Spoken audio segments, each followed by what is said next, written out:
Bom dia.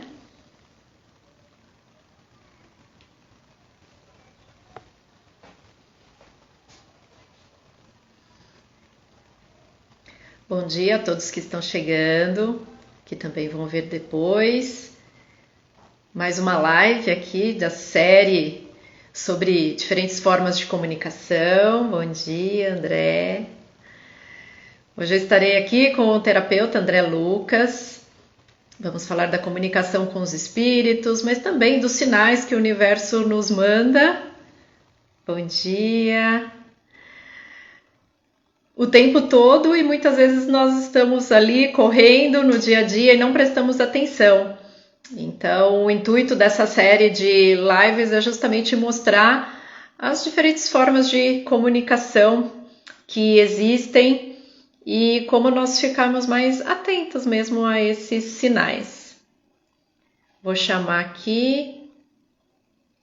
O André caiu. Esperar aqui que ele... Daqui a pouco ele se conecta. Aqui nós já tivemos lives diversas, falamos das formas de expressão pela arte, pelo movimento, o movimento astrológico, o movimento dos astros e sua influência.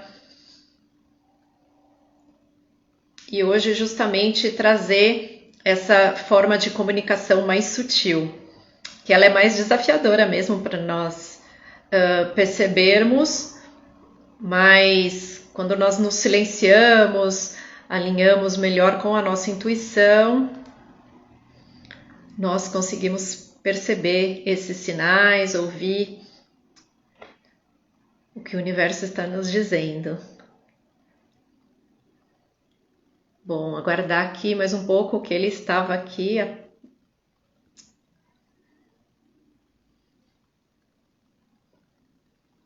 Deve ter tido algum probleminha de conexão.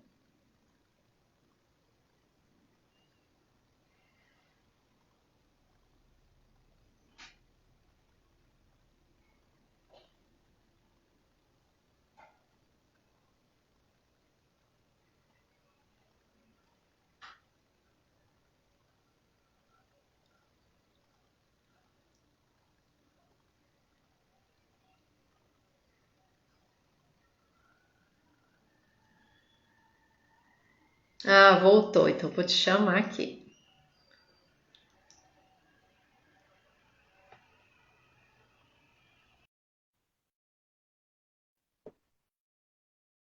Bom dia. Pronto. Agora sim, bom Agora dia, bom deu. dia. Bom dia. E aí, Um falando de Belo probleminha aqui Horizonte? diretamente de Belo Horizonte, até com a minha Opa, casinha, aos tijolinhos aqui, bem mineiro. Tô até com o meu cafezinho aí para essa prosa no dia de hoje. opa, que legal. Então vai ser uma conversa de Minas para Minas aqui hoje. Você mora em Minas, é verdade? É Pouso Alegre? Do lado, Cambuí. Cambuí, olha. Falei hoje de Isso Pouso aí. Alegre por conta de um templo cigano que tem aí na cidade, que tem uma xícara da Cigana Esmeralda. E eu estava hoje comentando com as meninas aqui no local onde eu moro. A primeira vez que eu fui nesse templo e a conexão, que é um lugar que é no meio de uma fazenda, um lugar lindo, assim, tem uma história bem legal, aliás. Que felicidade, então, estamos aqui diretamente na terra do pão de queijo, né, para trazer essa É isso aí. sabedoria mineira para o povo. Os contadores de causos.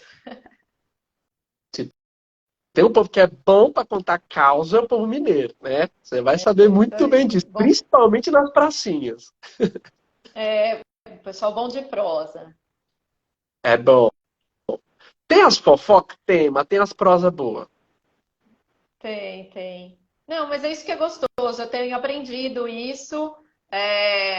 Em São Paulo, a gente fica meio de cara fechada, correndo para lá e para cá. E aqui, assim, você sai na rua, as pessoas já te cumprimentam, mesmo sem conhecer, é hábito, ou sei lá, tá esperando algum serviço, já começa a conversar, então é outra dinâmica, é bem interessante. É outra dinâmica, viu? Sim, é muito engraçado. Mesmo morando em Belo Horizonte, que é uma capital, o que eu já fui abordado aqui e perguntar: você não é filho do seu Paulo ali da esquina, sabe? Bem aquele jeitinho mineiro. Mas você é de qual família mesmo? Aí eu falo: não, eu não sou daqui. Tem uma questão muito também de Minas Gerais, essa questão de perguntar de onde é, qual família pertence, né? Família. É, porque toda família tem a sua história, né? Então, dependendo do que você fala, de qual família que você vem, aí o bicho pega pra você, né? Então, é até bom ser de fora nessas horas. Eu sou de fora, mas não tanto. A minha família toda é daqui. Então, assim, eu nasci em São Paulo, cresci em São Paulo, mas as férias sempre passando aqui. Mas mesmo assim, as pessoas não me conhecem agora, que estão começando a conhecer melhor. Mas eu acabo dando como referência meus primos e, enfim, eu tenho um primo até que eu falo mais dele e eu falo, ai, não vai queimar meu filme. Então, assim, tem uma história Mas muito é isso. engraçada. A primeira vez que eu mudei pro interior, hoje eu moro em BH, mas eu morei durante 7 anos em Uberaba, e eu me mudei para um pensionato, onde tinham 21 pessoas. Você imagina o caos, né? Que era um pensionato universitário. E aí eu fazendo a mudança, de repente chegou uma senhorinha que era vizinha do local onde eu estava, ela olhou para mim e falou: você não é daqui não, né, menino? Eu falei: não sou de São Paulo, vim aqui por conta da faculdade e tudo mais. Ela falou: não acredito que você é de São Paulo, coisa mais boa, né? Vem aqui tomar um cafezinho comigo. E aquilo eu achei tão estranho, porque se você está em São Paulo e alguém na Praça da Sé te chama para tomar um café, você vai chamar a polícia, né? Porque tem alguma coisa de errado. E eu fui bem desconfiado. E eu entrei na casa da senhora e realmente era um café, né? Porque o epicentro da casa de todo mineiro é a cozinha. E você se recusar a tomar um café, um pão de queijo, é uma desfeita, né? Ao contrário, talvez, de um pouco da cultura paulistana, que é uma falta de educação, às vezes, aceitar. Então, é muito educado de falar: não, por favor, não quero te incomodar. Se você falar isso numa casa mineira, dá noz pro seu lado. Acabou a amizade ali. Então, tem algumas características bem interessantes que eu aprendi a amar muito. Eu acho muito simbólico, acolhedor. Eu falo que Minas Gerais é a avó do Brasil, né? Por conta de toda essa caracterização desse povo. Bom, é isso mesmo. Mas vamos ao assunto do dia aqui. Como eu comentei aqui, abrindo a live, eu estou fazendo uma série de bate-papos sobre diferentes formas de comunicação e não podia deixar de falar dessa comunicação com um plano mais sutil. Desde conexão, às vezes nós queremos fazer conexão com a nossa família estelar, com nossos anjos, guardiões, mentores, guias, até às vezes assim a gente pede para o universo algum sinal, alguma orientação, e essa comunicação vem, às vezes ali uma placa, um vídeo, uma música, um animal, e a gente está ali naquela correria do dia a dia e não presta atenção.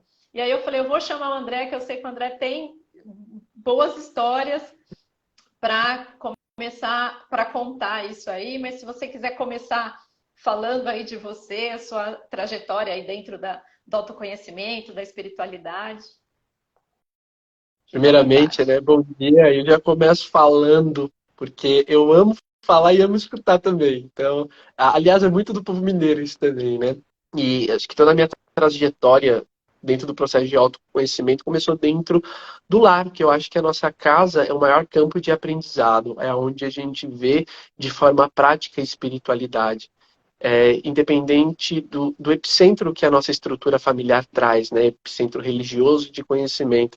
E eu vim de uma família católica, bem católica, católicos bem praticantes. Minha mãe ia ser uma freira. Essa é uma história bem curiosa, porque meu pai era líder de uma igreja católica, e aí o seu padre falou para minha mãe, falou: olha, é muito legal que você está querendo entrar dentro desse caminho, porém eu quero que antes você conversa com o José Roberto, porque ele vai te orientar dentro desses próximos passos que você deve tomar. E aí, deu namoro, né? Os dois se encontraram, que era para ser uma orientação, virou um casal. Então, minha família sempre colocou os preceitos religiosos de forma muito intensa.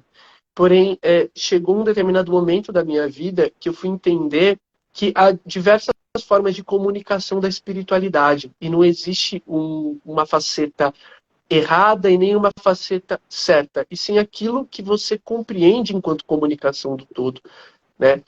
Até tem uma frase de Jesus que ele fala que há diversas moradas na casa do Pai, que dá para trazer uma dimensão sobre vários aspectos, desde a morada espiritual, como no sentido de outros planetas, mas também tantas formas, tantas moradas aqui na Terra que se fala sobre o Pai, né?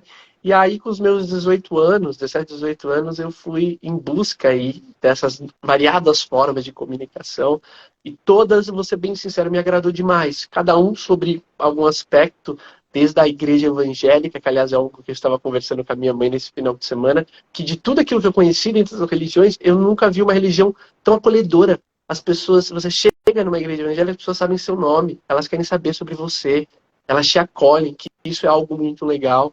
Desde até o budismo, que eu aprendi a importância desse grande mestre interno que habita dentro de nós, através da presença. Permeando também pela própria Igreja Católica, que eu também fiz as minhas tentativas ali, e as histórias dos santos, que sempre me chamaram muita atenção e eu sempre curti demais, até chegar ao ponto do espiritismo kardecista, onde eu caminhei durante muitos e muitos anos, que ali, desde o meu primeiro contato, que foi um contato muito surpreendente, que eu achava dentro da minha cabeça de adolescente, que eu ia chegar no centro espírita e ia ter uma taróloga falando sobre o meu futuro, ou algum tipo de obsessor que está querendo acabar com a minha vida. E aí, de repente, eu escuto no centro espírita sobre Jesus. Falo, que mas os macumbeiros estão falando sobre Jesus, tem alguma coisa de errado, né?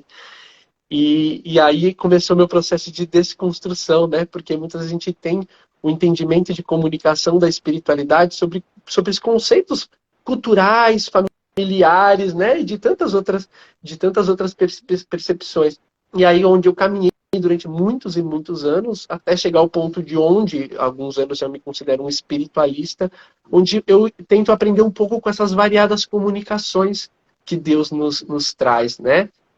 E nos últimos 2 anos, virei terapeuta, sempre gostei muito de cursos voltados ao autoconhecimento, nunca pensei em ser terapeuta, hoje eu sou formado como assistente social, mas a vida, né, ela vai dando as reviravoltas, vai fazendo com que a gente entenda também a comunicação do nosso espírito, e onde talvez a principal técnica, trabalho com a mesa radiônica de Shambhala, mapa da alma, que é um novo atendimento meu, e o mapa galáctico, que advém desse conhecimento Maia, onde traz aí um pouco sobre a nossa energia de essência, os nossos desafios, dons e tudo mais, né? Então, começou ali, né, na minha adolescência, e ainda estamos, né, porque a gente está em permanência vivência em relação à espiritualidade. Eu gostei muito do que você falou, né? A primeira comunicação, eu acho que essa comunicação com o nosso espírito, né? Se a gente não entender esse sinal, não adianta querer falar com o externo.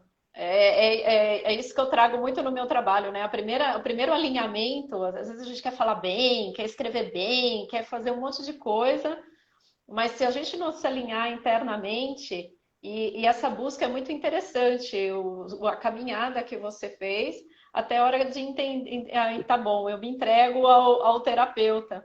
E eu também me reconheço nisso, que eu também. Só que a minha trajetória foi muito dentro no lado profissional mesmo. Passei pelo jornalismo, pelo marketing, por eventos, educação física, e aí o autoconhecimento me fez também assumir essa característica terapêutica. Apesar de falar de comunicação, mas eu também trago essa questão, primeiro interior, antes de querer ir para o externo. E aí, então, agora conta aí algum caso interessante de exemplos mesmo dessa comunicação agora com esse plano sutil mesmo.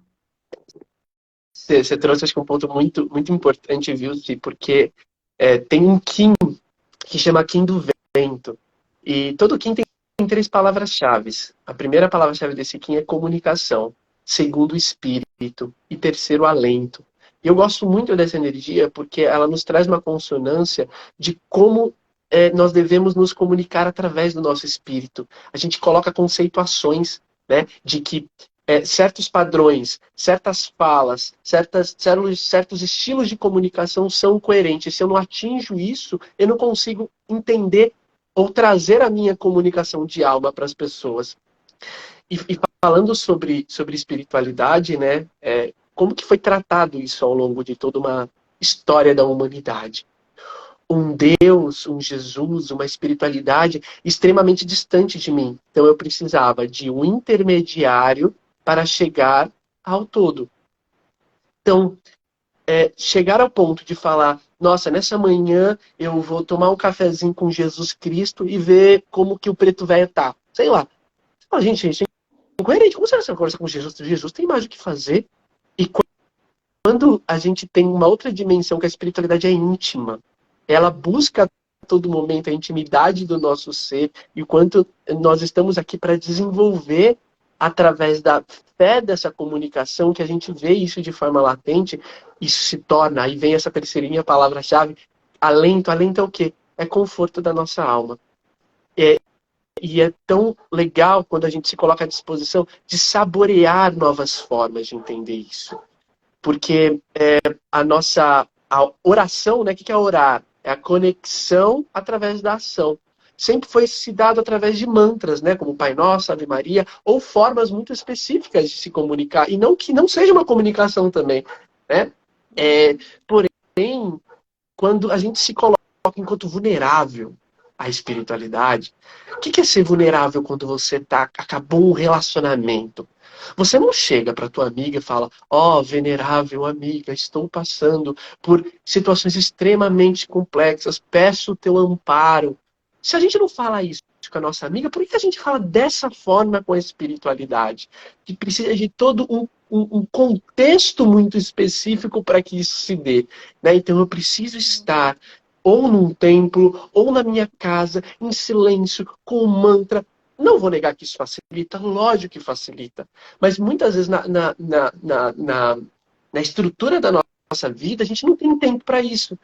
E aí, na desculpa do sem tempo, eu não me comunico com a espiritualidade. Porque às vezes você está no meio do trânsito, daquele farol infernal, parou um minuto. Jesus, cara, tá osso, estou indo para uma entrevista de emprego, tamo junto.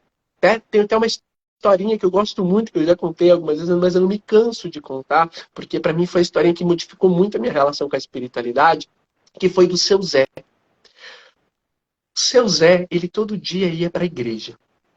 Ele chegava até o altar e conversava com Jesus, falando, oi Jesus, estou aqui, e ia embora. Aí, o certo dia, o padre falou, ô Zé, pelo amor de Deus, né, fica aqui para missa. Ele falou, seu padre, sabe, vocês falam de uma forma muito complexa, eu não entendo muita coisa não, eu vim aqui só cumprimentar Jesus.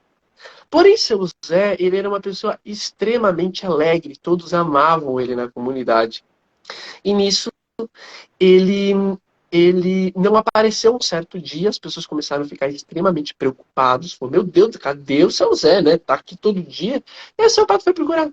Nisso, encontrou, estava internado no hospital.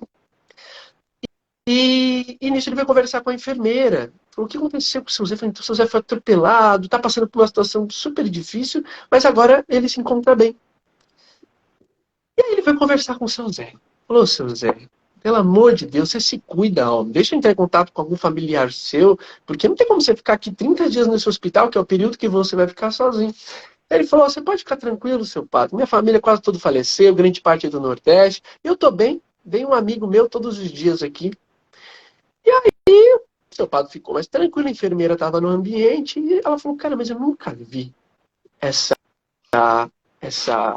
esse amigo do tal do seu Zé aqui. De repente encontrou, foi procurar na lista de pessoas que visitavam, né, os pacientes no hospital e não encontrou ninguém. E aí foi conversar com o seu Zé. Falou, seu Zé, que tal amigo é esse que aparece todos os dias de manhã aqui? Falou, então, todo dia ele vem aqui e fala, oi Zé, é o Jesus, tô aqui. E eu acho tão bonitinho isso, porque muitas vezes a gente acha que essa conexão com a espiritualidade ela tem que ser extremamente complexa. Ou mesmo achar que as respostas desse todo universal é de uma forma bem mística dentro de um conceito de que eu pedi para a espiritualidade, de repente vai incorporar o caboclo aqui falando, ó, meu filho, siga esse caminho. A Gisele Bündchen da tua vida vai estar na esquina. Compre um pãozinho de queijo para ela. E nisso vocês vão ter uma prosa boa e daqui a 6 meses vão se casar. Não, a espiritualidade ela traz diversas formas de trazer uma comunicação, até mesmo nos preparando para situações que podem vir. E mesmo que essa comunicação que a espiritualidade nos dê, a gente não entenda. Como assim? Lembro de uma situação muito... Para mim foi muito bonito, mas ela é forte porque envolve uma morte da minha avó. 3 meses antes de ela falecer, ela contou para mim um sonho. Que, aliás, os sonhos é uma das formas, né, de comunicação. Tem muitos aspectos os sonhos, desde liberações inconscientes, até mesmo trabalho, porque o nosso espírito, se a gente para pensar, né, 1/3 do nosso dia a gente está no plano espiritual. Então a gente não fica lá pensando na morte da bezerra. Então por isso que é tão interessante a gente estar numa constância energética, vibratória legal, para que quando a gente chega à noite, a gente também consiga aí se conectar com energias, com entidades, com trabalho, porque tem a gente trabalha muito lá no outro plano, né? E aí minha avó estava contando sobre a morte dela, falando, nossa, você não sabe, André, sonhei essa noite com a minha morte. Falei, como que foi, vó? Falei, então, estava eu perto do meu caixão e eu estava verificando as pessoas que foram ou não no meu enterro. E eu estava super louco da vida, porque o padeiro, que eu vou na mesma padaria há 10 anos, não apareceu no cemitério. Isso é um absurdo. Ela contando sobre o sonho. Eu falei, vó, é a tua cara. Ficar nervosa que alguém não aparece no teu velório. Minha avó é assim, tem reunião de família e alguém não aparece, nossa, Jesus, segura a peãozada. Essa mulher vai ficar doida da vida. Porque as características daquilo que nós somos aqui, quando ela desencarna, cara, se eu sou zoeiro aqui, eu vou continuar sendo zoeiro no plano espiritual. Se eu gosto de piadinha, se eu gosto de ver jogo, eu continuo com esse mesmo padrão. Eu não me santifico só porque eu desencarnei. A gente tem ainda uma ideia muito, muito distante. Eu acho que essa mesma distância que a gente tem sobre como se comunicar com a espiritualidade, que pode ser algo mais leve, aliás, não somente uma espiritualidade externa, mas internamente, né? Porque há uma força, há uma entidade chamada eu, aqui, que a todo momento quer trazer uma comunicação do nosso ser, né? E nisso, ok, passou um tempo, depois de 3 meses ela veio a falecer. Estávamos todos nós ali, né, no velório, e de repente, o meu pai, no meio do velório, foi tomar um café na padaria que minha avó sempre ia, e aí o padeiro falou, nossa, José Roberto, que é meu pai, infelizmente não conseguia ir no enterro da tua mãe, né? A Wanda é uma pessoa super especial, tomava café todos os dias aqui, mas, pô, nessa correria da padaria, infelizmente não teve condição. E aí a minha avó olhou, o meu pai olhou e falou, caramba, não pode ficar tranquilo. Falou, então, e essa noite ainda sonhei com a tua mãe. Você acredita que ela me dava uma bronca? Ela me dava uma bronca falando por que eu não ia aparecer no velório dela. E na hora me remeteu o sonho. Olha que interessante, né? E aí no meio do velório uma outra senhora, porque a espiritualidade ela nos traz muitas situações, mesmo perante um campo de dor, para provar que ela existe e que ela está ali dentro de uma atuação muito bonita. E uma das vizinhas, minha avó, ela era tipo, cara, a líder da comunidade. Todo mundo conhecia aquela mulher, impressionante. E tava bombando de vizinhança no velório. E uma das senhoras, ela veio conversar comigo falando, você que é o neto espírita da Wanda? Eu falei, eu mesmo. Eu falei, posso te contar uma história? Eu falei, pode. Eu que adoro história, né? Até no meio do velório tem história. Eu falei, então, não sei se você soube como se deu, né, o derrame da tua avó, tudo mais, que eu que socorri. Eu falei, foi você, nossa, que bom que você estava lá, que minha avó morava sozinha. E ela falou, então, eu sou enfermeira, e no dia do ocorrido, eu trabalho sempre no período da tarde. E aí chegou cerca de 11, meio-dia, eu tive um mal súbito. Mal súbito, sim, começou a passar mal. E aí ela ligou para o hospital falando, olha, infelizmente, eu não estou bem, quero que vocês me substituam. Nisso, quando ela desligou, de repente ela começou a ficar bem. Ela falou, que coisa mais Mas eu tava super mal, é só eu desmarcar, autossabotagem para mim trabalhar, né? Quem nunca fez isso daí? De forma até incoerente, inconsciente e também incoerente. E nisso eu falei, já que eu tô aqui, eu vi que a Wanda tava ali lavando o quintal, eu vou fazer um bolo para ela. Isso tinha muito lá na rua dela, essa troca de culinária. E aí nisso ela preparou um bolo, foi até a casa da minha avó, tocou a campainha e ela não atendeu. Eu falei, mas eu acabei de escutar a Wanda aqui, não é possível. E todos os vizinhos tinham as chaves da casa um dos outros. Ela pegou a chave, abriu, minha avó estava desmaiada. Isso ela levou para o hospital, tudo mais, já tinha falecido. E ela falou, sabe o que é o mais curioso de tudo isso? Depois que eu fui até o hospital, né, esperei você chegar, tudo mais, eu voltei e me deu um sono inacreditável. E aí vocês vão perceber também quantas vezes a espiritualidade ela atua dentro de muitas formas para a gente entender aquilo que eles querem nos trazer.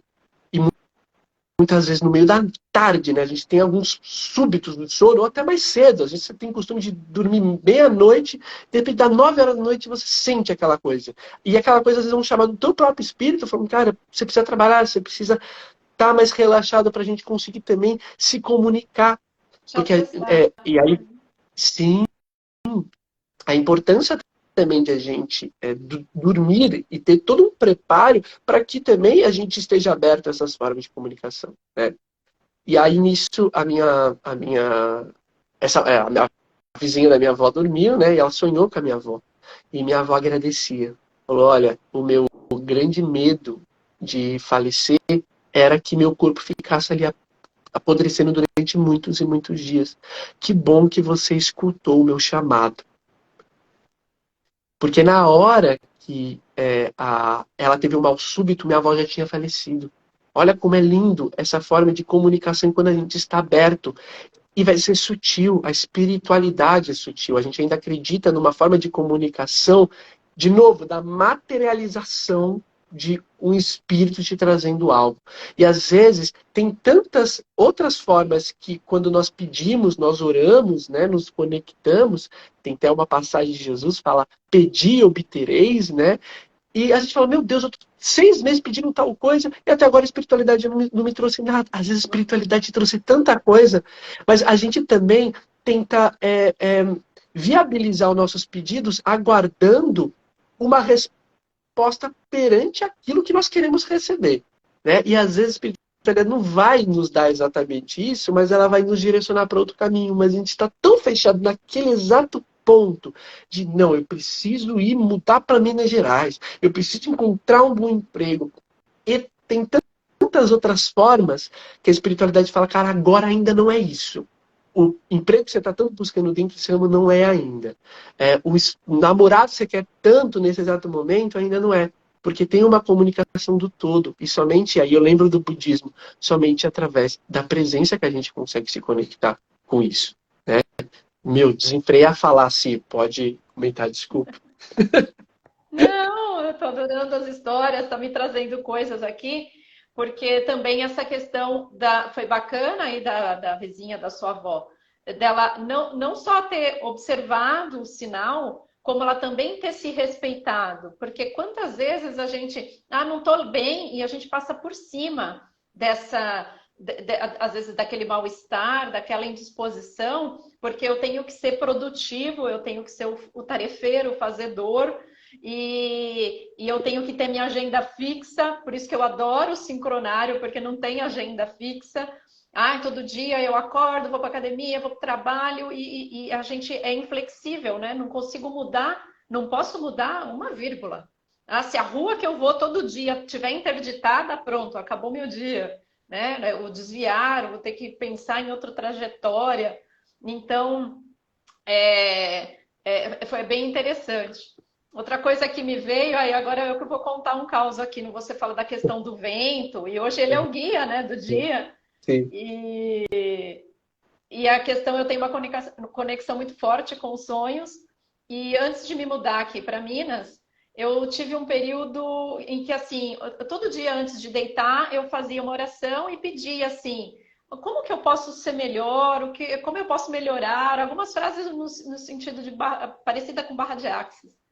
E eu comecei a sonhar que eu estava fazendo malas. Toda noite eu sonhava eu fazendo mala, fazendo mala. No começo eu estava achando que, sei lá, que eu vou fazer alguma viagem, alguma coisa assim. Só que depois eu comecei a ver que tinha pacotes maiores e tal. Que eu falei, aí me bateu assim, será que é mudança? Será que é para eu me mudar? E me deu aquele frio na barriga, mas me mudar para onde? E aí me veio a questão daqui, da cidade, até porque minha família toda mora aqui. E aí, mas eu falei assim, nossa, isso é um passo muito grande de mudar de cidade, eu deixar a cidade que eu nasci e ir para uma cidade menor. Aí já conversei direto. Eu falei, me manda um sinal, mas manda um sinal claro que é a mudança. E aí um dia eu pego o metrô e uma moça começa a puxar papo comigo. E eu, no começo ali, tentei cortar, mas ela insistiu. E aí eu falei assim, deixa eu dar atenção aqui para a menina. E aí a menina compartilha assim comigo. Ela estava passando ali, o metrô estava passando pela estação Armênia. Ela falou assim, ai, quando eu morei aqui, ainda era a estação Ponte Pequena. Ai, a melhor coisa que eu fiz foi me mudar de São Paulo. Hoje eu moro no interior, numa cidade menor, mais calma, mais tranquila. Sempre que eu quero, eu venho aqui para São Paulo para visitar alguém ou até a trabalho. Nossa, a melhor vida que eu poderia ter. Eu saí ali do metrô chorando. Eu falei, nossa, o sinal que eu pedi, né? Veio ali numa conversa de metrô. Até me emociono, só de contar. Então, assim, e o quanto é isso que eu falo, os sinais estão vindo o tempo todo e a gente, além da presença, é justamente às vezes desarmar, porque às vezes não vai ser, às vezes a gente idealiza alguma coisa e não vai ser o que nós idealizamos, é o que nós precisamos passar para evoluir ou o que a nossa alma já escolheu em algum outro plano. Ou às vezes é aquele caminho que parece que é torto, mas que vai levar aquele objetivo final. E a gente só entende depois que termina. Então, né, às vezes naquele momento você tem que agir meio nesse coração mesmo. Eu sei que eu tenho que ir, eu vou e pronto. E tem uma palavra que você usou aí, sim, que eu achei muito legal, sobre a inflexibilidade, né? Porque muitas vezes dentro dos nossos objetivos de um dia, de uma vida, a gente é extremamente inflexível quando a vida nos traz outros pontos, até mesmo ingrato, porque a gente não concorda com o viés e a interseção do todo perante a outras possibilidades do nosso ser, né? Quando eu estava morando em Uberaba, que eu amava, e aí eu passei numa pós-graduação, no mestrado em Portugal, na cidade do Porto, e Portugal era o meu maior sonho de vida naquela época. Eu falei, nossa, eu tô saindo de um lugar que eu amo, mas eu tô indo vivenciar outros sonhos. E de repente, a gente estava aí no meio da pandemia, teve todo um problema com a imigração, com o consulado, aliás, português, e aí não deu certo, meu visto foi negado, esse é um negócio que até hoje eu nunca entendi, porque às vezes a espiritualidade, ela constrói uma ponte para te levar para outras, por mais que você não entenda essa ponte. E aí eu cheguei numa fase onde eu tinha voltado para São Paulo, que é uma cidade que eu não gostava, e eu estava desempregado. E já estava aparecendo muita coisa em relação a ser terapeuta. Eu falei, tá, eu estou entendendo através de sinais da espiritualidade que pode ser um caminho, né? Mas eu falei, tá, como eu começo com isso? Como que eu dou o primeiro passo? E aí eu comecei a pedir muito para a espiritualidade. Até que um certo dia, isso não é normal, mas é uma das formas também de comunicação com da espiritualidade, eu estava em meditação, e aí antes da meditação eu pedi, como intento também novamente, um rumo para os meus trabalhos, que o dinheiro está acabando, o negócio está ficando osso. E nisso daí, veio na minha tela mental um centro espiritualista chamado Centro Espiritualista Maria Santíssima, que fica em São Paulo. E eu entrava nesse centro, ficava coisa de, sei lá, 15 segundos e saía. E eu não entendi muito aquela visualização. Eu saí e falei, ué, eu tô pedindo emprego, vocês estão falando que eu tô com zika? Porque vocês querem que eu vou pro centro espírita, quer dizer que eu devo estar, né, com encardido perto de mim. Mas aí eu olhei e falei, gente, mas eu tô bem, eu não quero ir lá pro Bom Retiro só pra tomar um passe, eu tô me sentindo bem. Pra mim não faz sentido. Até porque eu tinha tomado passe naquela semana no centro perto de casa. Eu falei, você quer saber? Eu vou fazer exatamente aquilo que me veio. Eu fui, entrei no centro e saí. Fiquei lá pouco tempo. Ok, vou fazer exatamente para não desconsiderar aquilo que foi trazido para mim, né? Por mais que possa ser, pela maluquice da minha cabeça, uma coisa eu aprendi. Todas as vezes que eu segui essa tal maluquice que vem, né, na nossa tela mental, que a gente acha que é da nossa mente, né? Coisas espetaculares acontecer, viu? E aí nisso eu fui até o Bom Retiro, eu entrei no centro espiritualista, dei uma de louca ali, fui perguntar sobre as informações que eu já sabia do centro, a moça me explicou, eu saí. Quando eu tava saindo, de repente uma senhora me abordou e falou, eu te conheço, você já veio aqui algumas vezes, né? Falei, já vim de vez em quando aqui tomar um passe. Ela falou, você já trabalhou em algum centro espírita? Falei, já sim, por quê? Falou, você não quer trabalhar aqui no centro espírita? Aí eu olhei comigo mesmo, falei, cara, eu tô pedindo trabalho físico, não trabalho espiritual. Mas ok, né? Fui conversar com ela, falou, eu quero que você apareça aqui na quarta-feira. Ela falou, olha, meu filho, deixa eu falar uma coisa. Muitas pessoas aqui no centro vêm em busca do seu grande amor, vêm em busca de um trabalho profissional, né? Porém, elas encontram aqui uma outra forma de trabalho. E é muito interessante porque quando elas estão despojadas delas mesmas, porque um trabalho espiritual, uma doação, uma caridade, é quando você se despoja de si mesmo em prol de alguma coisa, né? Sem esperando ganhos nenhum, né? Porque que é um trabalho nos espíritas? Você não recebe por nada disso. E aí eu olhei e falei, cara, é verdade, eu estou procurando um trabalho financeiro, mas a espiritualidade quer que eu trabalhe a minha espiritualidade, né? Que eu trabalhe e fortaleça isso em mim e acredite que tudo, de alguma forma, vai acontecer. E ela comentou, ao final, falou, olha, os trabalhadores aqui são muito rotativos, porque as pessoas trabalhavam à tarde ali no centro.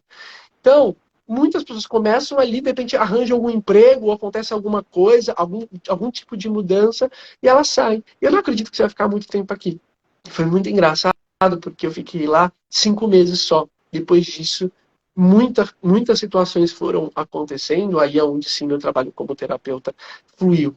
E por que eu trago isso, né? Muita gente fica tão encucado em algo de, putz, preciso arranjar um emprego, preciso fazer tal situação, e algo que eu aprendi, aliás, com Chico Xavier, quanto mais a gente vive o desinteresse da vida, o que é o desinteresse? Quando eu me entrego ao outro, né, que isso é a caridade, eu também, eu me abro e saio do meu egocentrismo, do meu próprio umbigo, e também trago o meu serviço sobre outros aspectos. Né? A gente, vamos pegar no relacionamento, a gente quer tanto ter algo ali para receber esse amor, para doar esse amor, e às vezes a espiritualidade fala, cara, você tem tanto amor que você pode doar para tantas pessoas, e você vai perceber que nessa doação a outra, de repente você atrai alguém também que está nesse campo do amor universal. A espiritualidade usa uma didática que para nós, enquanto humano, é extremamente difícil, né, de entender, e aí, para não me estender muito na minha fala, algo também que me marcou muito foi numa psicografia, quando eu morava em Uberaba, das mães da Boate Kiss, que aconteceu, né, lá no Rio Grande do Sul, onde muitos jovens faleceram. E um dos relatos das mães que me marcou, fora a própria psicografia, que já foi algo muito bonito, elas falando, olha, eu fiquei muito revoltado com Deus. Isso também é algo importante, porque a gente pode ficar puto com a espiritualidade, a gente pode se revoltar com eles, porque isso é amizade. O que é amizade? Eu brigo, eu choro, eu peço acolhimento. A gente tem desses paradigmas que eu não posso brigar com a espiritualidade. Não, brigue, fique nervoso, porque muitas vezes a gente pega essas emoções de própria raiva da espiritualidade, traz pra gente, fazendo com que a gente se desconecte. É tão melhor a gente soltar toda a nossa emoção reprimida de falar, eu não concordo. Amava meu filho, acho um absurdo vocês tirarem ele de mim. E as mães trouxeram muito esse relato de total revolta, de brigar com Deus todos os dias. Brigar é se relacionar também. A comunicação não é só aquela coisa florzinha. É também chegar e falar, Deus, não concordei com nada que aconteceu no meu dia. Tá bom? Tá tudo certo. Não concordei. Solta. E elas falaram que depois elas já tinham ido no centro, depois de 2 anos do falecimento dos filhos, falou que por mais doloroso que tenha sido a perda de um filho, eu não consigo imaginar um campo de maior dor, né, do que a morte de um filho, que ao mesmo tempo foi uma bênção. E elas comentaram que no início elas nunca iam conseguir ter a percepção de que a morte de um filho podia ser uma bênção. Eu falei, nossa, por quê? Falou que a partir dessa situação trouxe um campo de conexão com a espiritualidade tão grande e era algo ressonante entre todas elas, trazendo que todas elas eram extremamente desconectadas com Deus. E, aliás, eu abri uma parte do Evangelho semana passada que me chamou muita atenção, falando sobre mortes prematuras de crianças, falando, vocês têm uma percepção muito egoísta de como funciona. Vocês acham que realmente a vida na Terra é a melhor coisa do mundo e que a retirada de alguém jovem do plano espiritual é uma punição. Não, muitas vezes é uma punição para a Terra, que a Terra é um bagulho muito louco, né? Então, tudo é uma questão de olhar, é de sentir, porque comunicação é isso, comunicação não é só florzinha, eu posso sentir aquilo que está acontecendo, exteriorizar e também estar aberto. Essas infinitas possibilidades, que aí é o que você trouxe das barras de Axis, que eu gosto muito dessa frase, que fala o que me é mais é possível. Não, o que é como que é a frase? O que me é possível, né? Como pode melhorar isso? Agora eu não lembro de todas as frases da barra de Axis. Como posso melhorar? Como posso melhorar? Alguma coisa por aí. Sim, sim, sim. Então, como pode melhorar? Não dentro da minha percepção, sim das inúmeras possibilidades. De quais caminhos? E quando a gente faz isso todos os dias, cara, é surpreendente. A gente pode ter um campo de organização lógica, é muito importante. Somos seres organizacionais. Porém, estar flexível aos variados caminhos que a vida nos coloca. O que mais é Obrigada, Sandra. O possível, que isso, mais é Sandra? possível? Perfeito. É isso mesmo, assim, eu também, que eu falei nessas andanças minhas, como que eu fui parar na educação física? Eu, já que a gente te responde, Gislaine, eu vou finalizar aqui essa história, porque eu eu estava com uma carreira ali, teoricamente, bem consolidada, trabalhando ali com marketing de eventos, e eu comecei a me sentir muito presa. A sensação era que a vida acontecia fora das quatro paredes que eu passava o dia. E aí, assim, como eu estava me relacionando muito ali com o esporte, eu comecei a associar o esporte à liberdade. E aí eu falei, eu vou fazer um curso de educação física. E eu fui muito criticada por todos os lados. Eu já estava ali com mais de 40 anos, fazer uma outra faculdade, aquela coisa toda, de TCC, 4 anos. Mas você tá maluca? Você ganha muito mais do que um professor de educação física. E todo aquele tabu com a questão da educação física, com dar aula. Mas eu não me via dando aula numa academia. Mas eu sabia que eu tinha que fazer aquele curso. E aí eu falo que a educação física foi um grande portal para o autoconhecimento para mim. Meu trabalho hoje está ancorado nessa coisa do movimento, da questão do movimento como um expansor de consciência mesmo, porque a hora que eu faço movimentos com o meu corpo, novos movimentos, eu abro novas sinapses e aí eu posso abrir. Então foi um jeito que a espiritualidade arranjou de abrir minha cabeça, que era extremamente dura.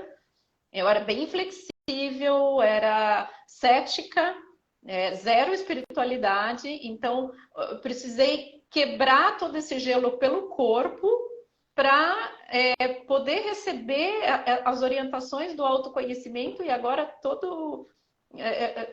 esses últimos anos todos têm sido focados nisso. E o meu trabalho agora deriva disso. Então, assim, se eu tivesse ouvido toda aquela conversa de ganhar pouco, TCC, eu tinha 1.000 horas de estágio e eu trabalhava. Eu falava assim, como que eu vou fazer 1.000 horas de estágio? Mas eu falei assim, não, eu só vou fazer. E deu tudo certo. No último ano eu já me desliguei do trabalho, já consegui fazer o estágio, tudo fluiu assim, conheci pessoas que me proporcionaram ali o conteúdo para eu fazer o TCC, Então, assim, as coisas aconteceram. Eu conheci uma professora que foi o grande start meu ali no autoconhecimento.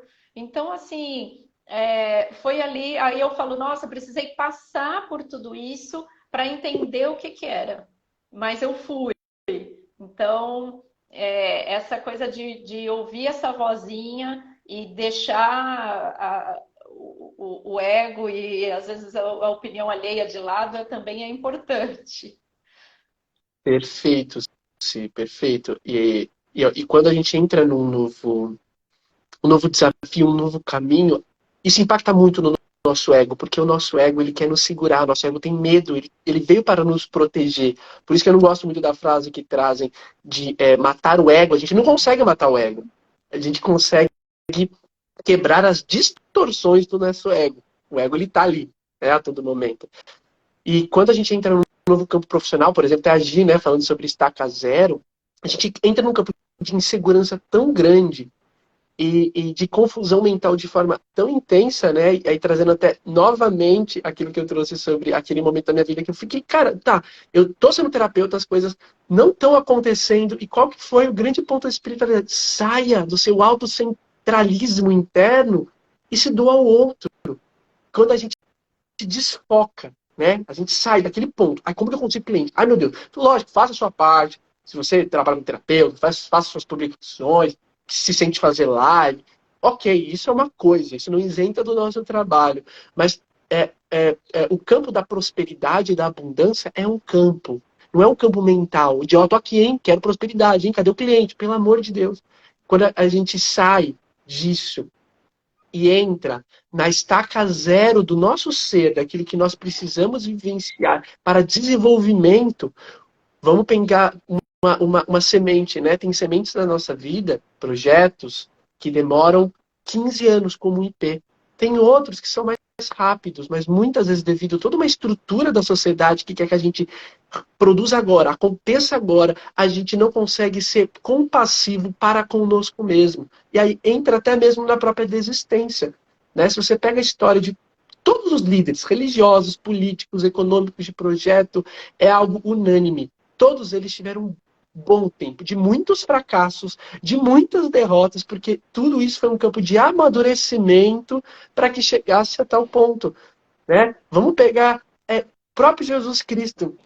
Naquela época, a expectativa de vida em Jerusalém era de 50 anos. Jesus, com 30 anos, ele já era os seus 60, 50 anos de hoje em dia.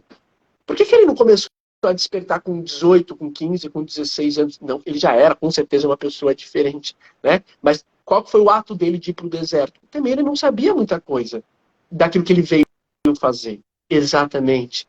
Então, teve um tempo de maturação para ele chegar até onde ele chegou. Mas a gente é tão, de novo, uso essa palavra, tão não compassivo conosco mesmo. E, oh meu Deus, eu preciso tomar uma lagartixa aqui, Jesus. Que a gente não consegue trazer o entendimento daquilo que a espiritualidade quer da gente naquele momento, que às vezes é algo mais simples. Olha para tua mãe, olha para como está a relação com teu pai, olha para as pessoas mais próximas. Antes de você querer o macro, volta para o micro. Trago isso porque foi um dos grandes aprendizados do meu retorno para São Paulo. Quando eu vi que o que a espiritualidade queria fazer com que eu olhasse naquele momento era a entrega ao outro e também o olhar para aqueles que trouxeram as raízes do meu ser, que é a minha ancestralidade, eu automaticamente consegui fazer fluir muita coisa. Então, e aí vem um grande ponto, que é uma conversa muito legal que deve se ter consigo e com o todo. O que minha alma quer para mim agora. E não que minha mente quer, que minha alma. Quando a gente fala sobre espiritualidade, não é dentro do campo místico. O místico também é legal, também é interessante. Essas histórias nos despertam o místico, né? Mas quando eu me centro, respiro, o que eu quero? O nosso corpo vibra, é algo muito interessante. O nosso espírito, ele se dá através do corpo, e o corpo traz. Vocês já devem ter percebido isso. Quando vocês entram no ambiente, algo corporalmente fala, tipo, não, pela trava. Você começa a ter um problema de intestino na hora. Né? Então tem muitas formas dessa comunicação, que lógico, eu entendo que é um processo cultural e religioso, que a gente sempre achou que a forma de entender a comunicação do todo sempre foi por um intermediário, né? Por um pastor, padre, médium, tantas outras formas. Mas é através dessa sutileza que a gente consegue entender os novos ares aí que a vida quer nos colocar. E complementando aqui, até que você respondendo aqui também a Gislaine, eu não vejo como fé cega, eu vejo que é puro coração. É você acreditar naquela vozinha interior ali, e às vezes é só coração, sai tudo do jogo. E você sabe que você tem que seguir por ali. Eu tenho outro caos para contar. Fim do ano passado, o ano passado, eu senti o chamado de fazer a busca da visão, que é um processo dentro do xamanismo, que eles são 4 dias na floresta, sem comida, sem falar com ninguém, sem acesso a nada, nada de eletrônicos, nada de distração, livro, nada. É você consigo mesmo, no meio do mato, e assim, quando você fala uma coisa dessas, eu mesma ouvia falar do processo da busca da visão e falava, só louco para fazer isso. E quando me veio o chamado, eu falei assim, ok, eu aceito e eu vou fazer. Mas assim, a hora que eu estava subindo a montanha, a única coisa eu falei assim, a única coisa que está me segurando aqui é o meu coração. Não tem mais nada, porque se você for pelo ego, nossa, eu vou ficar sozinha no mato, uma pessoa urbana. Se você começar a pensar em animais peçonhentos, em os perigos, nas coisas ruins que podem acontecer, você ficar sem comida, então assim, você vai ali num limite. Mas isso vai diminuindo. Acho que cada passo que você vai subindo ali a montanha, ali o teu coração vai te ali para mim foi uma conexão pura assim, do meu coração com o meu eu superior ali. Porque é só isso para segurar, porque senão você volta e fala, eu não vou fazer isso aqui nunca, nem me pagando. E é incrível o processo. A hora que você passa, que você percebe o porquê de ficar sem comer, para diminuir os pensamentos. Chega uma hora que você não lembra nem que comida mais existe, porque você está com os processos. Aí você começa a perceber como a natureza funciona, o horário, a ordem ali dos animais acordando, toda essa conexão. Até os animais que aparecem para você. Então, tudo isso é uma conversa. Então, eu falo assim, nossa, eu com ali os calanguinhos, né? Eu falei assim, nossa, o arquétipo ali do sonhador o tempo todo, né? E eu tenho a noite muito forte ali no meu oráculo, dentro do sincronário. Assim, e todos os detalhes, o leste falando ali comigo o tempo todo, as direções.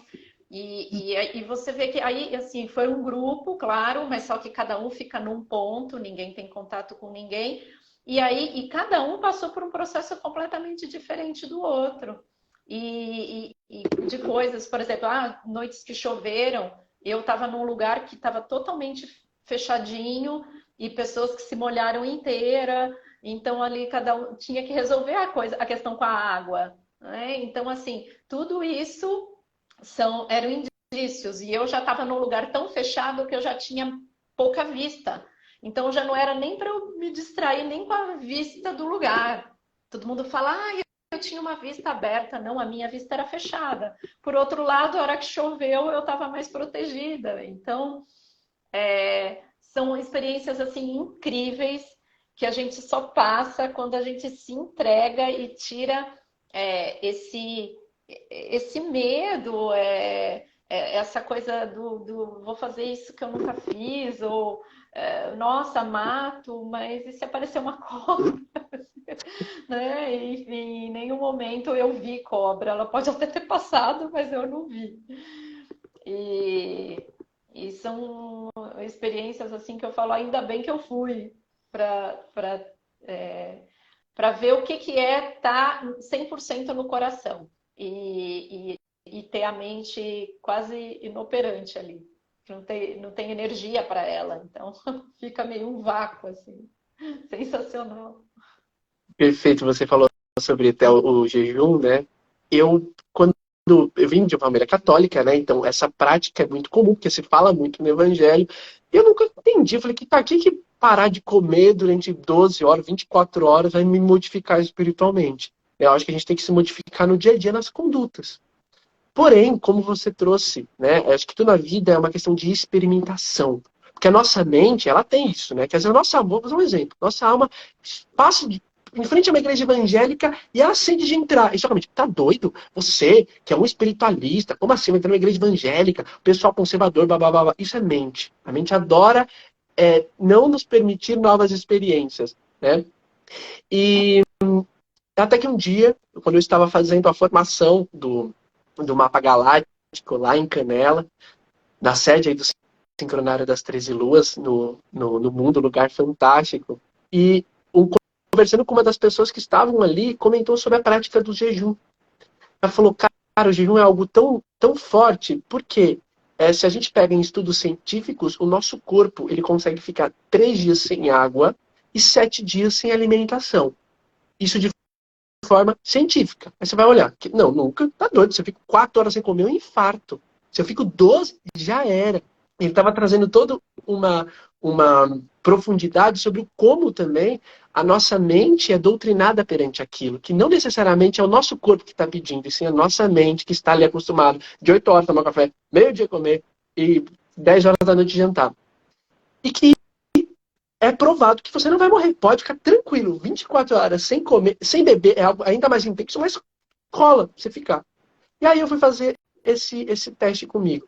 E aí, primeiramente, eu fui perceber que a questão do jejum não é só também do alimento. Não é ficar 24 horas sem me alimentar vendo Big Brother. Você está trazendo uma alimentação de informação do todo. Eu falo de Big Brother, de qualquer outra coisa, tá? Ficar todo momento entrando em conexões de informação, isso é uma forma de alimento também tóxico. A gente não consegue estar aberto a essa comunicação do todo se tem tanta informação mental dentro do nosso ser. E lógico, eu estava num retiro, tinha todo um campo propício, nem funcionava ali celular no local. E algo que me espantou, primeiramente que eu coloquei no intento do jejum, que ele me ensinou isso. Falou, traga para tua mente. Falou, você vai ficar 24 horas sem comer, ok? É legal a gente conversar com o nosso ser. Então, quando chegar meio-dia, vai saber que não vai ter comida, tá tudo certo, né? E me surpreendeu muito, porque nas 24 horas que eu passei, foi super tranquilo. Sentia uma fome, alguma coisa? Sim, senti. Mas nada que configurasse um vou infartar, me leve para o sábado, pelo amor de Jeová. Não. Algo que ele foi importante, tanto na desintoxicação física, mas também da desintoxicação mental. E algo que, assim, ficou muito marcante, depois de, sei lá, 16, 17 horas, como as coisas elas estavam mais presentes. Como eu sentia o todo de forma muito latente, próxima. Porque quando a gente desintoxica, automaticamente o nosso campo se abre para que esse todo, porque a espiritualidade está nas próprias sensações que a gente sente, né? Isso é Deus conversando com a gente. E nisso passou outro dia, quando eu fui tomar café, eu falei que eu nunca tomei um café tão gostoso na minha vida. Porque o meu paladar, ele estava mais aguçado. Ele estava livre perante a um novo gosto. A gente está toda hora se alimentando de alguma coisa. 2, 3 horas está se alimentando ali. E a gente não se permite, às vezes, nem sentir nada. A gente almoça, vê televisão, faz tantas coisas. Comendo, fazendo outras coisas, né? Fazendo outras coisas. E o celular, eu falo que é uma das maiores toxinas nesse sentido. É um meio muito importante. Eu trabalho como terapeuta, é assim que eu me comunico com as pessoas, né? Comunico com meus familiares e tudo mais. Mas como também ele nos impede de, muitas vezes, no silêncio, que é o nosso primeiro ato, que é pegar o celular, vou pegar o elevador. O elevador é a situação prática. Então, o elevador pegou o celular. E às vezes naquele exato silêncio é o momento-chave onde você consegue escutar a comunicação da tua alma. E o que a gente faz? A gente desconsidera pegar o celular. Tem até uma pesquisa de Harvard que me assustou muito, falando que uma pessoa que não é viciada em tecnologia, ela fica de 3 a 5 horas. Uma pessoa que é viciada fica de 6 a 10 horas.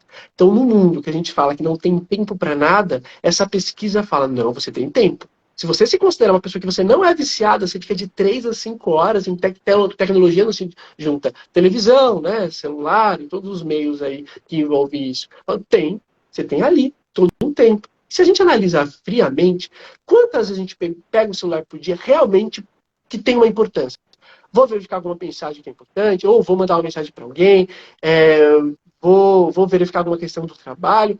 São poucas as vezes. Grande parte do tempo a gente fica ali pensando na moda bezerra, vendo lá os negocinhos, né, do TikTok, Subindo. vai videozinho, volta videozinho.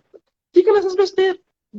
Que a gente perde tempo com essas coisas, cara, é um absurdo. Pega a série, né? Eu amo série. Mas não há necessidade de você ver 16 horas de série direto. Tem gente que começa 5 horas da tarde e vai terminando o dia às 7 horas da manhã, né? Tudo é uma questão de organização. Eu tenho tempo de ver série, eu tenho tempo de mexer no meu celular, eu tenho tempo de comunicar com o meu espírito. Chegar 5 minutinhos. Tem algo que é de Santo Agostinho, que eu acho muito legal, que é uma prática que ele traz, de todas as vezes, antes de você dormir, conversar com a tua consciência. Como foi o teu dia? Tem muitas pessoas fazem com o seu maridão, né, com a tua esposa. E aí, como foi seu dia? A gente faz isso com a gente? Parou? 5 minutinhos só. E aí, como foi? O que rolou hoje? Conta as novidades. O que você sentiu? É muito interessante você estar presente, se conectado com o teu diálogo interno, com alguém que convive contigo 24 horas, que é você. E você traz o você com você em conjunção com tantos que te amparam, que é a espiritualidade. Cara, olha que grupinho massa. E o que a gente faz com... A maior parte do tempo a gente desconsidera a gente e desconsidera esse todo. E fica ali pensando na moda bezerra, mexendo no celular, fazendo tantas outras formas de distrações. As distrações nesse atual momento da nossa sociedade é um dos maiores jejuns que nós temos que fazer. E a gente vai notar, a gente sabe, o nosso espírito sabe das nossas distrações. E não que a gente precisa ser rígido. De novo, né? Que vou ficar fazendo jejum toda semana, vou parar de mexer no celular, não é isso. Tudo é questão de caminho do meio. Equilíbrio sempre. É isso aí. E, Eu mesma fui fazer uma trilha esse fim de semana e eu não levei o celular. E aí eu tava com a minha prima e ela falou assim, mas você não vai pegar o celular para tirar foto? Eu falei, não. Falei, não, me recuso a ir para o meio da natureza levando o celular, assim. Fui só eu, assim. Foi sensacional. uma coisa E que me espantou muito foi o show do Roberto Carlos. Por quê? O Roberto Carlos é o perfil da galera tipo de 80 a 150 anos, né, que vai no show dele. Eu não via. Olha, eram poucas pessoas que no meio do show estavam com o celular ali filmando. Se você pega um show de, sei lá, Zé Neto Cristiano, ou qualquer outro show, de grupos mais novos, você não vai ver ninguém prestando atenção no show. Vai ser todo mundo com o celular. É um negócio absurdo. Não que você não possa ter um momento de tirar sua foto, de fazer seu vídeo, mas as pessoas estão tão ali voltadas a registrar o presente que elas não vivem o presente. É muito incoerente, né? A gente faz muito isso na vida. De, às vezes tem tanto, a espiritualidade, você sai para ir na padaria. Tem tantas possibilidades de intervenção do alto, mas você está tão ali autocentrado nas suas questões ou autocentrado nas distrações que você não está aberto a, muitas vezes, o seu João padeiro que vai te trazer algo muito importante, mas você simplesmente, o seu João está falando, você está aqui, ó, mexendo no celular, vendo outra coisa, nas distrações, e às vezes a espiritualidade já fala com você umas 15 vezes no dia. Aí chega no final da noite, fala que saco, sabe? Pedi um negócio ontem e nada até agora. Cara, aí fica nosso mentor fala, pelo amor de Deus, que eu vim proteger esse menino? Eu tô todo dia ali, nem louco querendo falar para ele no escudo. é isso aí. Bom, acho que demos o recado. Dava para falar o dia inteiro, de que não falta causos. Mas já demos aqui quase 1h05 de conversa. Eu agradeço demais Gratidão. por essa oportunidade de estar aqui proseando com outra paulistana que virou mineira, né? Que também está nesse estado tão maravilhoso que é a terra dos causos. Então, fico muito feliz por esse convite, senti muito honrado. Também agradecer por todo mundo aí que participou da live. Gratidão aí ao pessoal que interagiu. E é isso. Seguimos aqui nessas formas de comunicação. Quero trazer aqui também a comunicação com os animais, que eles são grandes mestres e sempre estão também dando importantes dicas. E gratidão. Posso finalizar com uma historinha, já que você falou dos animais? Claro, claro. Que é uma historinha de São Francisco de Assis, onde na cidade de Assis teve uma época que tinha um lobo que infelizmente matou 3 crianças. E aí São Francisco falou, não, gente, olha, eu vou lá conversar com o lobo. Cara, você tá louco? Você vai conversar com um bicho, primeiro que é um bicho, e segundo, um bicho que tá matando crianças. E aí ele chegou, essa história é real, muitas pessoas contam isso, ele chegou de cara a cara com o lobo e ele falou, seu lobo, eu entendo que você está com fome, que você não faz isso na maldade, é algo instintivo do teu ser. Mas vamos fazer um trato? Eu, todos os dias, venho aqui te entregar uma porção de comida, para que você tenha algo para comer e ao mesmo tempo não precise buscar essa comida em Assis, na cidade. Um lobo que o primeiro impulso foi atacar São Francisco, quando ele começa a conversar com São Francisco, aliás, São Francisco começa a conversar com ele para. E algo impressionante ocorre. Esse lobo, ele nunca mais retornou para a cidade de Assis, e às vezes que ele retornou, ele foi somente até a casa de São Francisco. Ele ficava ali um pouco, São Francisco ficava ali fazer carinho no lobo e o lobo retornava. Então, os animais são uma forma de comunicação de Deus também. Como é lindo quando a gente entende também essa comunicação. Uma borboleta azul, uma conversa que você pode ter com o seu cachorro, com o seu gato, a alma deles escuta.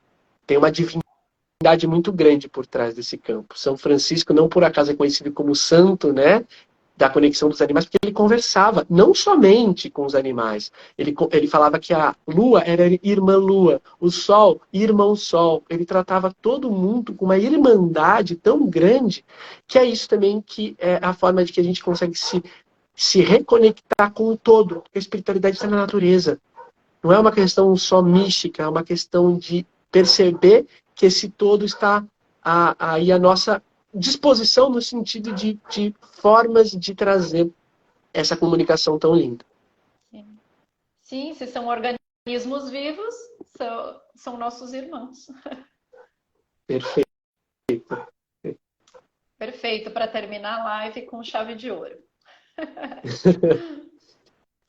Obrigado de Gratidão verdade. a Até eu vi que o todos. Adriano está aqui. Adriano, bom dia, meu irmão. A gente vai fazer uma live no dia 11. Até me confirma, né? Para não errar, dia 11, 8 horas da noite, lá na página dele. Então, essas 2 semanas estão sendo bem especiais. Estar aqui contigo hoje e na próxima semana aí com ele. Ai, legal. Pessoal, acompanhe muita coisa boa aí nos nossos perfis. Seguimos juntos. Grande beijo. Sim. Até mais. Beijo, sim. Tchau, tchau.